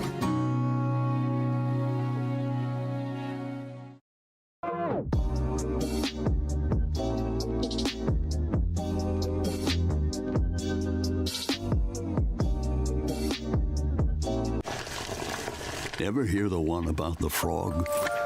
Put a frog in a pot of boiling water and it'll jump right out. Here's my resume again. But put a frog in a pot of cool water and slowly heat it up, and that frog will boil. It's a lie. But as a metaphor for us and all that we go through as veterans, any real-world experience. It's a story that rings true. We make excuses for how we feel. We push everything down. We tell ourselves the lie that it's easier to stay in that boiling water, to disconnect. And some days, maybe it is. But But you've never been interested in easy. Make no mistake, reaching out is hard. Do it anyway. You're not alone. You've got this. You are not a frog. Find resources at va.gov/reach.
Good morning, Rise and Freedom. I'm Austin Peterson. You're watching and listening to the Wake Up America show at wakeupAmericaShow.com. All right, well, hotly anticipated. I know a lot of you are very excited to have our next guest joining us, so you don't have to wait anymore. She is the redheaded libertarian official, trademark, copyright, the lovely Josie joining us now on the show for our first public conversation ever. Good morning, Josie. Thank you so much for joining us here today and for getting up early.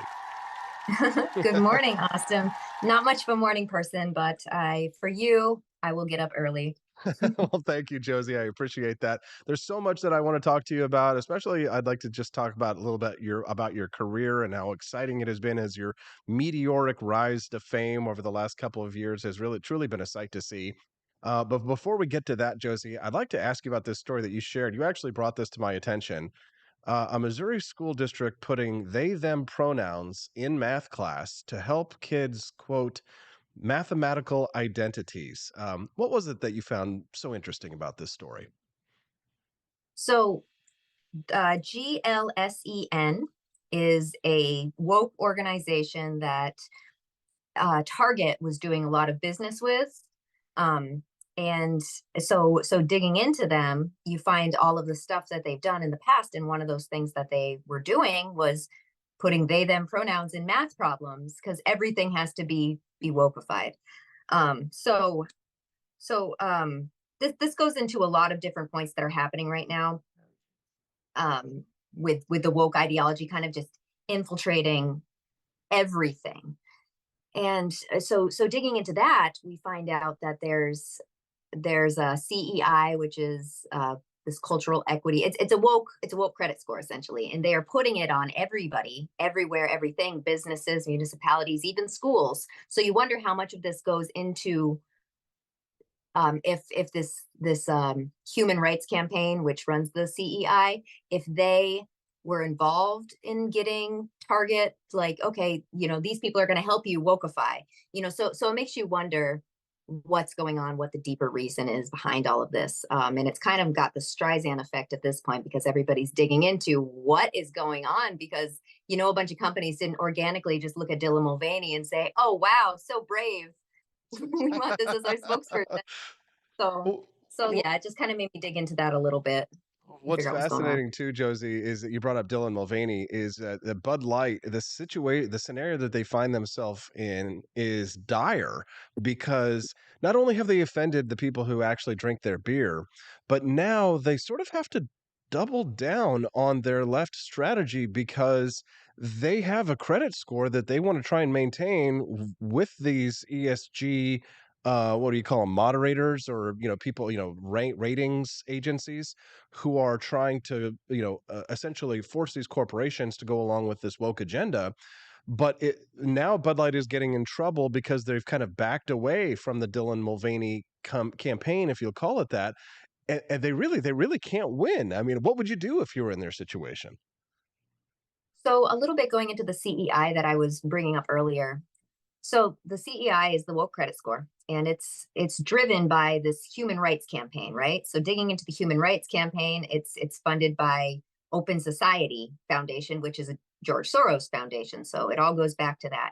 So what happens if a company doesn't abide by this and do and listen to these demands? So what happens is HRC sends out lobbyists to these companies with a list of demands. And if they don't meet these demands, then they lose funding, they lose advertisers, they lose any investors, they lose a lot. They have a lot to lose, a lot to risk. So I wonder if Bud Light thinks maybe we're too big to fail. Like, do we really need these advertisers? Do we really need investors? Like what do we how much power do we actually have? And this is a type of corporate fascism, and the fact that the government isn't doing anything to stop it, and we know they're on board with it, makes it even worse. So, well, it is a form of fascism, especially because that word is apt because if you look at it in regards to Twitter, and we saw how the government, I think Elon Musk actually brought this up, that the idea that the corporation was doing the bidding of government. When the line is blurred between corporations and government, I mean, that really is what we're talking about here. That is the definition of fascism. If the Webster's dictionary definition of fascism.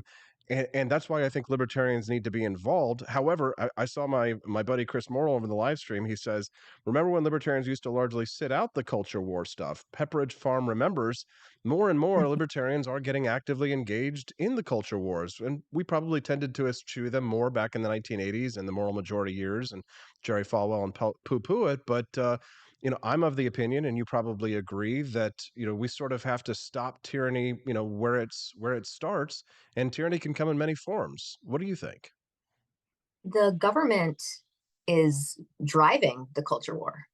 So we can't shrink the government.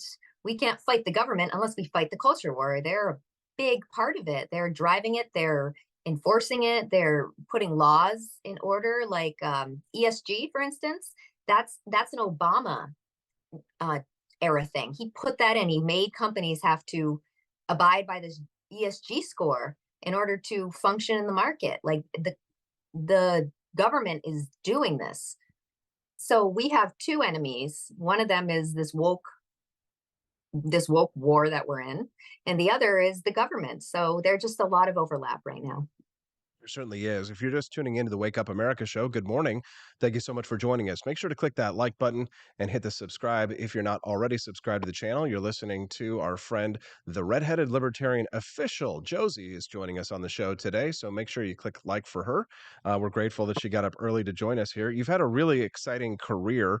Went from baking apple pies to now being on a first name basis with Elon Musk, and also now working over at Timcast. So it's certainly been an exciting career, Josie. I mean, you must be absolutely thrilled. I mean, you're in a really great position. So tell us a little bit about what life's like these days.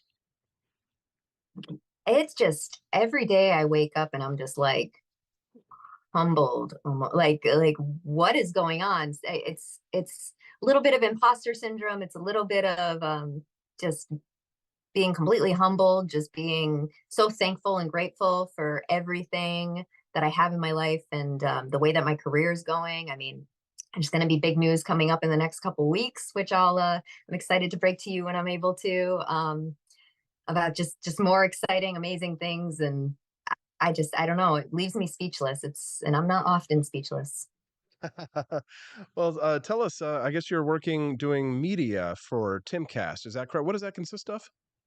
That can, like, I go on podcasts, I go on the news. I've been on the Jesse Kelly show. I've been on OANN. I actually was supposed to be on Fox News. They I broke a story, and then they wanted me then they had me meet with Laura Inger. Laura You Ingalls know who I mean? Wilder? Yes. Yes, her. Yes, we were gonna go on the prairie. No. So they had me film, and then they decided they were just gonna not air my segment and break the news themselves. So that Man. was fun. But I guess they're kind of known for that. Yes, I have seen them do that before for sure. Ashley Mhm. A over on the live stream says that she loves Josie over on Timcast. We watch Austin in the morning and Timcast at night. Well, thank you, Ashley. We appreciate that. We're glad to have Josie here joining us. Doing the morning show circuit. Yeah, I was saying to myself, Josie, when I was going to start my show, I was like, it's probably not a good idea to compete with Timcast, Austin. So maybe start an early morning show, even though libertarians tend to not be early risers. A lot of potheads out there. And so I catch the early morning crowd of libertarians, the ones who have kids and are getting their kids ready for school and things like that. But we're grateful to have you here with us today, Josie. We're talking a little bit about how to fight the wokies as libertarians. The liberty movement has undergone a lot of transformations over the last decade. You and I have sort of been at different levels of it in different ways, and kind of have different perspectives on things. And it's been sort of disappointing to see that the Tea Party spirit, where liberty and functional economics was at the forefront of Republican policy, taxed enough already. And I won't lie, I have been disappointed to see that while populism that, has a lot of cultural issues that I agree with, and certainly the anti-elitist bias that I have as well, has, ejected the neoconservatives from the Republican Party. One of my major concerns with the faction and power on the right, Josie, is their complete and utter disregard for free market economics. As a matter of fact, they sort of parrot a lot of criticisms of libertarians that we usually get from the left when it comes to economics.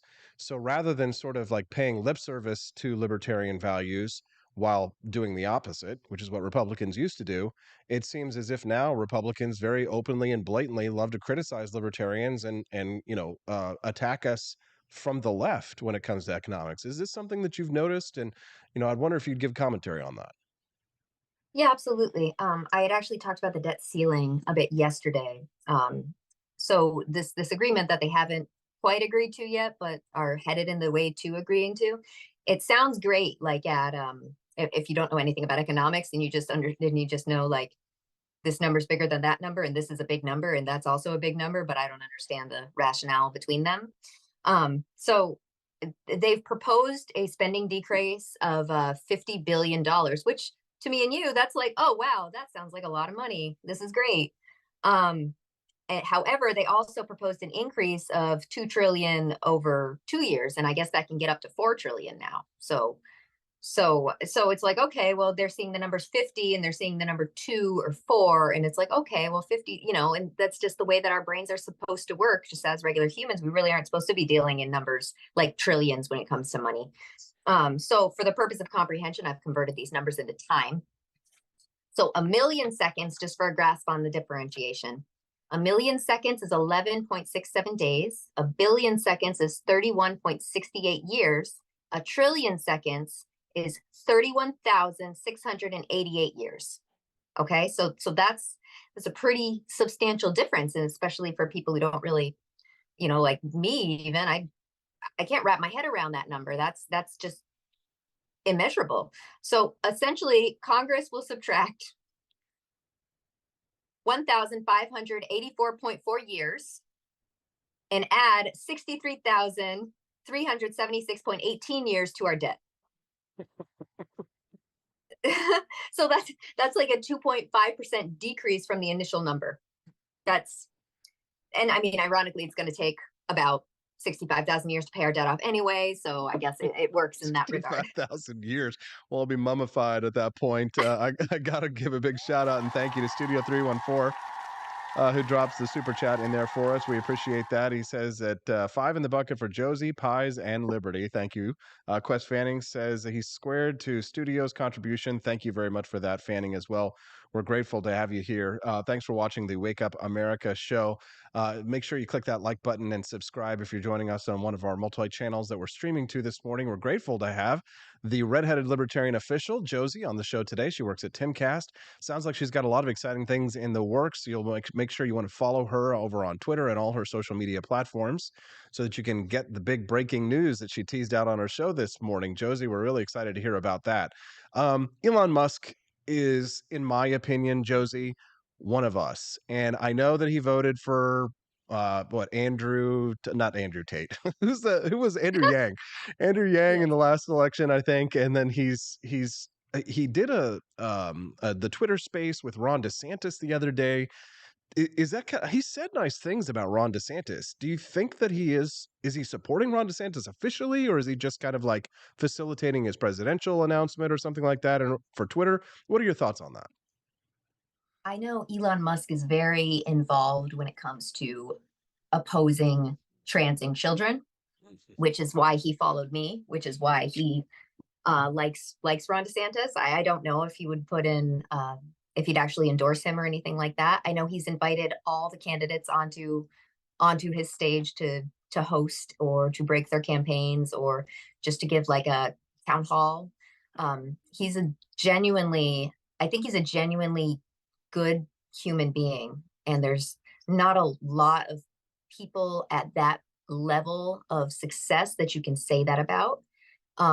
I believe he tries to be centrist, tries to be moderate, tries to be objective, and he's not extreme at all. But when it comes to fighting extremes, he will go just as extreme to fight them. So, and I think Really he's good seen point. what Ron. Do you think it's healthy to have DeSantis in the race? Running, I guess, sort of to the right of Trump. If you look at how Trump is attacking DeSantis, he's attacking DeSantis from the left and saying DeSantis wants to cut your Social Security, and he's out saying DeSantis is going to kill Disney, which is the goose that lays the golden egg for Florida, and things like that. I mean, would you say that it's healthy to have DeSantis in the race, or how do you feel about the state of the primary right now? I mean, I fled Massachusetts and came to Florida for DeSantis's policies. So I would love to see him continue to be my governor. Either way, I'm going to win. So I'd like to see him stay that. But I personally don't believe he can beat Trump, just because I've seen the polling numbers. I've seen the important polling numbers, and just the difference is just like it was every other year. So I believe if they compete against each other, Trump will get the nomination. I do believe DeSantis would put us in a better situation, though, although I just don't know his foreign policy well enough to go that far into it. Well, that's a big question, because that was definitely, in terms of like holding my nose and voting for Trump in the last election, his foreign policy was one of the things that, sort of allowed me to, feel better about voting for Trump, despite my many differences and disagreements with him, and even trying to run against him in 2016. His foreign policy, definitely puts him at the top of the presidential contenders. Although DeSantis did come out and say that we shouldn't be spending more money in Ukraine, so that's a positive sign. But I would like to hear more definitive statements. In regards to 2024, though, next year, if it's Biden versus Trump again, Josie, I don't know if the Republicans are doing anything in order to try and counter the same tactics the Democrats used against us last time: ballot harvesting, absentee voting, mail-in ballots, and things like that. I don't know if the Republicans have learned their lesson from 2020, Josie.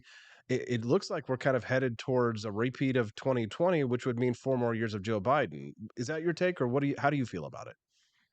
I fear that's what's going to happen. I don't know if I know some of the states have put up precautions to prevent harvesting or meddling in the elections, or they've made IDs necessary. I mean, every country votes with IDs. Like, this is insane. That's how they're doing it. It's just identify yourself and vote as a citizen. Like, it's in the Constitution. It's when they even talk about the 19th Amendment, which I'm a huge fan of, but they say citizens in the 19th Amendment. They don't say visitors or immigrants or migrants, like it's citizens. It says it right there. It doesn't say people, which is another differentiation because a lot of the amendments will say people when they're talking about your rights. This one specifically says citizens. So having to identify that is constitutional. Josie, I still have a lot of friends in my previous political party, the Libertarian Party. There's a lot of people there that I respect and admire. Dave Smith worked for the Mises Caucus to take over the Libertarian Party, and I guess they'll have their own candidate as well. Do you think that the Libertarian Party has anything to offer for 2024 or no? I like the approach that we're taking in the Libertarian Party with getting people into positions that are local and state level as opposed to federal level. There's a lot to undo before we'll ever see a libertarian candidate. I mean, getting a name out there, something always happens that gives it a bad rap, whether it was Gary Johnson and his Aleppo slip or Jo Jorgensen and her actively anti-racial racist slip, whether it was any of those things. But what the Libertarian Party is doing is they're getting people in sheriff's department, in select boards, on school boards, school committee, that sort of stuff. That's where we're going to see the most change. And this is how the communists infiltrated. So we got to take some notes from them. They did a bottom-up approach, and they got into the school boards, they got into the select boards, and then they worked their way to the state offices, and they got into state senator, state representative, and then they got into federal.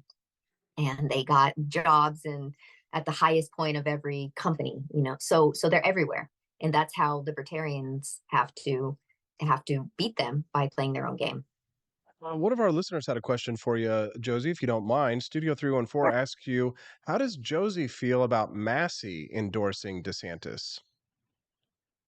I have a lot of respect for Massey, and I have a lot of respect for DeSantis. It helps me to know that Massey supports DeSantis because I have the same views as Massey, and he's probably been able to ask more questions than I've been able to ask, and to get more information than I've been able to. And so it's actually a very positive note that Congressman Massey do that. It tells me that Ron DeSantis has some libertarian policies that I might not even know about. Yeah, no kidding, because I don't think Massey would endorse lightly. However, I do remember, was it during the pandemic? I think Trump was ripping into Massey and attacking him and stuff as a rhino because he wouldn't support the lockdowns. Third-rate politician, that's right. Third-rate politician, yes. At least a second-rate politician. Exactly. That always made me laugh because I was like, he's not even second rate. He's so bad that he is third rate, down below second. You got to, the one thing about Trump is that he would make America laugh again. And that was one of the nice things about the Trump presidency, was that we were constantly laughing either at him or with him, either way. Sometimes I do feel as if like a little bit of humor is something that we need in this country. And Josie, you certainly bring that. We love following your social accounts. Is there anything else that you'd like to share with our listeners today? We're running towards the end of the show here. Anything that you'd like to plug or talk about before we sign off today? Well, you can follow me at TRHL Official over on Twitter. That's really where I do most things. I also work over at timcast.com, so you can head over there and smash that subscribe button and help support our work. And other than that, thank you. It's been a real joy to be on your show. Yeah, thanks for getting up early and joining us over here at TRHL. It's been really exciting to watch your career, just because when I see you out there fighting the good fight for libertarians, and you're one of the libertarians who give libertarians a good name. So whenever I see your tweets or your posts or whatever media it is that you're working on, I never cringe. I'm always like, proud. You make me proud to be a libertarian, which is not something that you can say about a lot of libertarians out there. So. Would love to see you sometime soon. Hopefully we'll meet maybe on Timcast one day. And thank you again for getting up early. I'll try not to ask you all to be on all the time because I know it's very early for you, but maybe we'll have you on again when you're ready to break your big news. That sounds great. I'd love that. Great. Thanks very much, Josie. Have a wonderful day. Make sure you follow her. Josie, the redheaded libertarian official. Have a good one and a wonderful holiday weekend. Thanks a lot.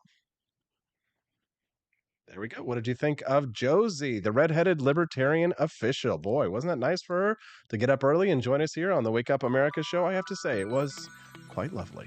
All right. Well, the Wake Up America show has only got a few more minutes to go. We've got to say goodbyes. Now, the lovely Stephanie Peterson's still here with us in studio. Let me unmute you. Stephanie? I gotta turn on my microphone. Somebody said that the camera went over to me while I was checking my phone. It during did. the I interview. accidentally hit the button for that. Actually, not when I was adjusting my dress. It was like really riding high here. No, I don't think so. Stephanie, the Wake Up America show, our AP for Liberty shop has been like blowing up lately. We've gotten a lot of sales this weekend. It's been really exciting to see. One of our most popular items is the AK-47 keychain. I think Sarah Palacios would actually find this funny. So apparently, every time we sell an AK-47 keychain, Amazon. it's somebody with like a Hispanic last name. We sent one to Puerto Rico. We sent one to Puerto Rico, but like we sent one to Miami, right? And we sell every time we sell an AK-47 keychain, we go and we see it's like La Peña. And it's always an AK-47. And it's always an AK-47. It's not any of the other guns that we sell. It's not an M16, it's not a Tommy gun, or anything like that. It's an AK-47. And now our 4th of July collection is up and out, and a lot of people are checking it out. We've got 10% off the 4th of July collection. However, if you are a Wake Up America show subscriber, don't forget that you get 20% off. You have a 20% discount. Can you get 20 on top of the 10%? No. Okay, so you can't double up. I can't do that. We're not trying not to bankrupt ourselves. You know people like me. I know like you to do. double up on my coupons. Well, I like to not go bankrupt. So the 20, you can, if you have a 20% discount, use your 20% discount. But we were if you just don't, watching extreme couponing last night. Yes. It reminded me of that. Yes. We have a new item in the shop that I'm proud to announce. Patriot pants. They look like the Napoleon Dynamite Rex Kwon Do pants. The pants of patriotism. And listen, it took me a long time to design these pants yesterday. The USA flag jogger pants. He really was working very hard. I mean, he tried so many different pant styles, and then they would put like stripes just on one small sliver of the pant leg. These were really hard. These were so hard to design. They were. But imagine showing up the 4th of July with the pants of patriotism, USA flag jogger pants. Remember, you do get a 20% discount if you're a monthly subscriber, or they're 10% off right now if you are not. Make sure to use your code for the discount if you are 20%. Shipping. Yeah, and the shipping is free. So if you're like, oh my gosh, that's expensive, remember you got coupons and free shipping. So what else do you need? there you go. All right, check it out at ap4libertyshop.com and say goodbye. Have a wonderful day. And so cool to see Josie. Yeah, it was. Thanks so much for coming on the show today. Really nice. I like her. We appreciate you. Her even more from seeing this interview. Yeah, me too. Yeah, look forward to having her again when she has her exciting announcement. Me too. Wonder what that I will wonder be. what that is. She's marrying Elon Musk. I don't Oh know. no. I'm just kidding. Thruple. A thruple. Her husband. Yes, don't know. Gotta run, guys. We'll see you tomorrow morning on the Wake Up America show at wakeupAmericaShow.com. Bye.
I like shooting things, but whenever I can't shoot something, I like to cut things. My life isn't all about shooting and stabbing and cutting, though. Sometimes I have to do actual work, but when I work, I still like to have fun.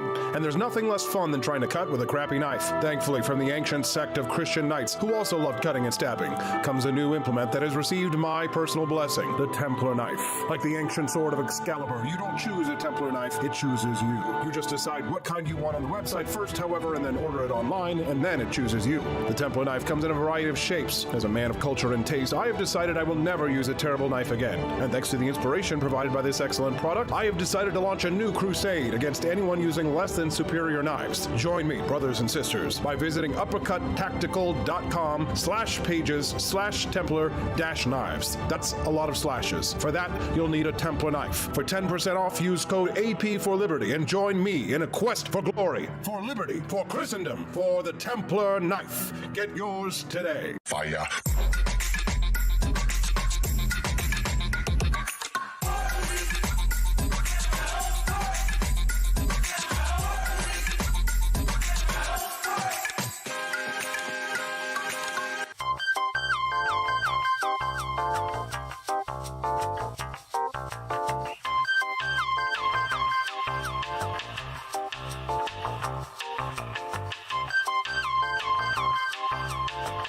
Hello, this is Barack Obama, and let me tell you why Austin Petersen stinks, and you should never pay attention to anything that he has to say.